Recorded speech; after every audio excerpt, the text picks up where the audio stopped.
He's back, oath keeper. Boss, estranged wife is happy with his conviction. In fact, members of his family, other members, they're happy about it too. Oath Keepers founder Stewart Rhodes has been convicted of seditious conspiracy for planning an armed rebellion in an attempt to stop the electoral certification of Joe Biden's 2020 presidential win. Do you know how rare it is to even be charged with seditious conspiracy? Very rare, but not for him. Rhodes, along with one other member of the far-right militia, was found guilty on Tuesday of the rare Civil War era charge in the most significant January 6th insurrection trial yet. And he now faces up to 20 years behind bars on the sedition conviction alone. Over the last month, prosecutors argue that unlike hundreds of other Capitol rioters who falsely believed the 2020 election was stolen from Donald Trump, Rhodes and his fellow oath keepers carefully plotted to subvert democracy. While Rhodes did not enter the building, prosecutors said he surveyed his troops during the riot, directing their positions from afar like a general. Rhodes' estranged wife, Tasha Adams, told the Daily Beast on Tuesday she is, quote, beyond happy about the verdict.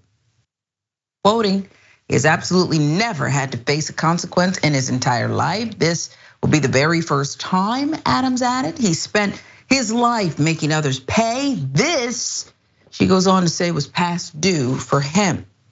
After the verdict was read, Rhodes' estranged son, Dakota Adams, took to Twitter by posting a link to a YouTube video titled, "Happy New Year to you in jail." This is the man's son, okay? Dakota added in another tweet, "So much weight is off now." Along with his mother and siblings, previously described attempting to escape an abusive life at home with Rhodes. Now let's give you the verdict details. The verdict, which was delivered by a DC federal jury in 3 days, marks the biggest prosecutorial win in almost 2 years. That investigation into how a MAGA mob stormed the US Capitol and forced dozens of elected officials into hiding for hours, leaving bloodshed in their wake. Kelly Meggs, the leader of the Florida Oath Keepers chapter, was also found guilty of seditious conspiracy.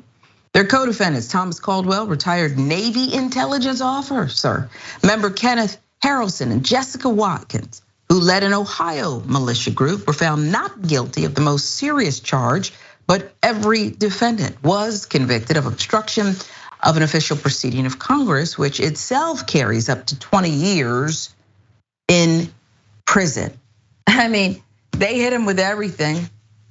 It doesn't surprise me when your ex-wife comes out and laughs.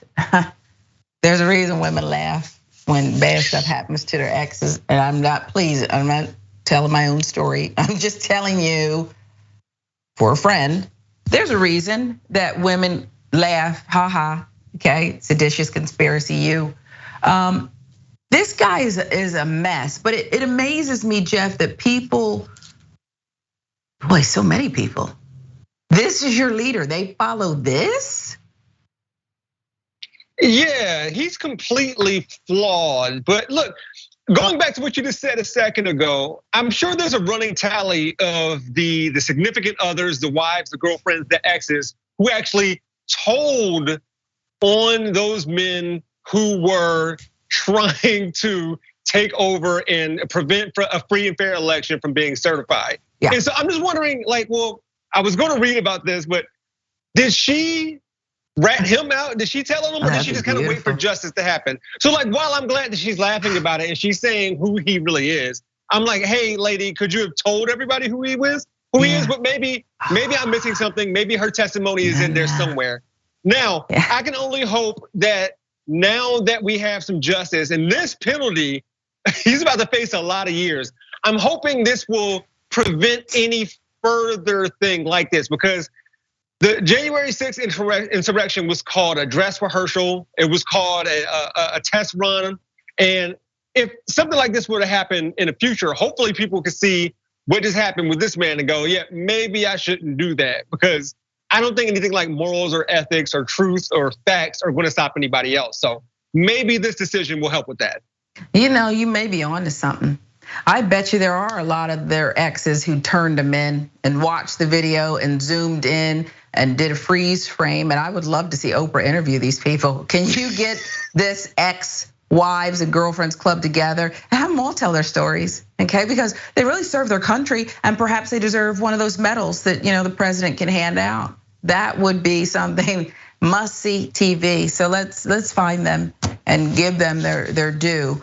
I just don't understand how you're following. And by the way, people are asking why the patch, what happened to his eye? Well, he shot himself in the eye accidentally with .22 caliber weapon, okay? Google it for yourself, it's out there, documented, many news organizations.